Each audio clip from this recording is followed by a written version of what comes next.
Teorias críticas de currículo.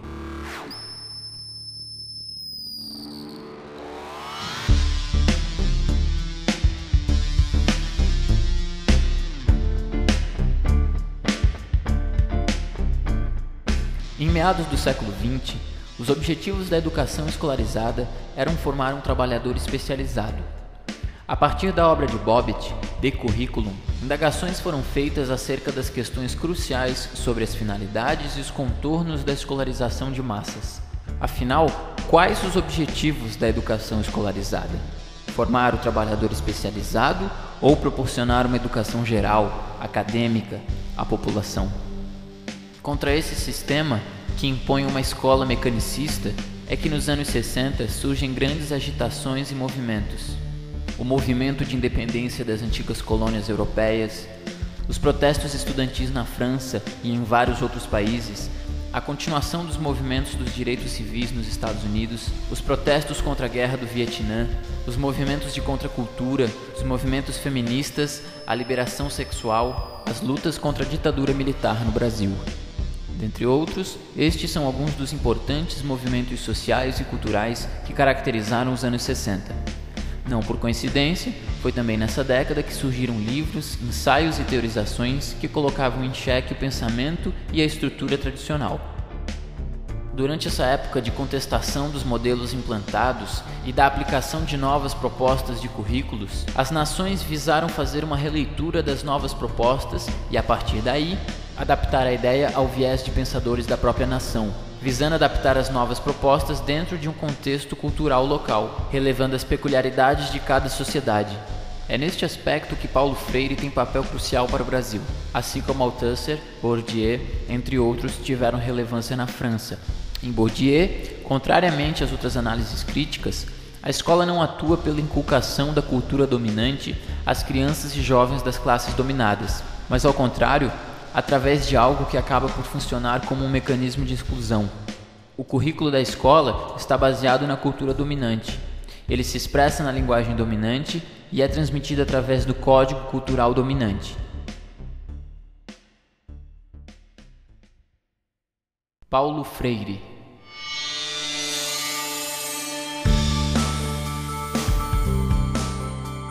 O trabalho de Paulo Freire surge no Brasil com mais veemência entre 1958 e 1964, momento em que o país está passando por uma efervescência política.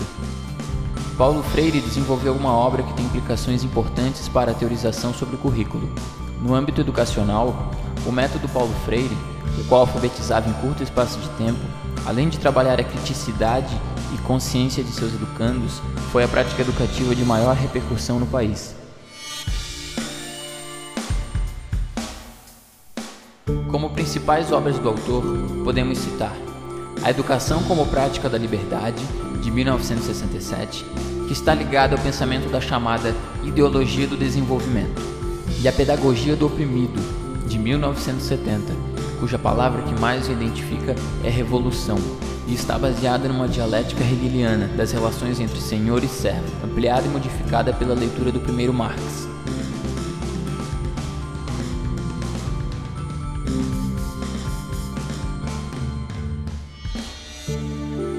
Na Pedagogia do Oprimido, sua análise deve muito mais à filosofia que à sociologia ou economia política. Já a obra Educação como Prática para a Liberdade é profundamente histórica e sociológica. Notamos então que a teorização de Freire é claramente pedagógica, na medida em que ela não se limita a analisar como são a educação e a pedagogia existentes, mas apresenta uma teoria bastante elaborada de como elas devem ser. Na perspectiva de Freire, é a própria experiência dos educandos que se torna a fonte primária de busca dos temas geradores, que vão constituir o conteúdo programático do currículo dos programas de educação para adultos. Paulo Freire foi uma pessoa que sempre acreditou na possibilidade de formar consciências nas camadas populares, de levá-los do senso comum para uma construção mais elaborada e crítica do mundo e da sociedade.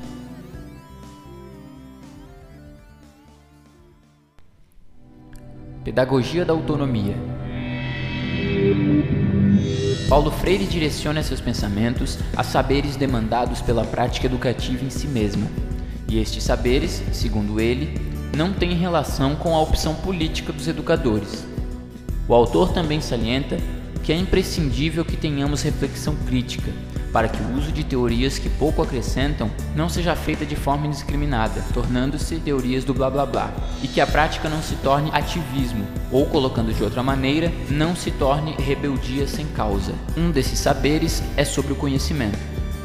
Não se trata de transferir conhecimento, mas possibilitar que os educandos produzam ou construam seu próprio conhecimento.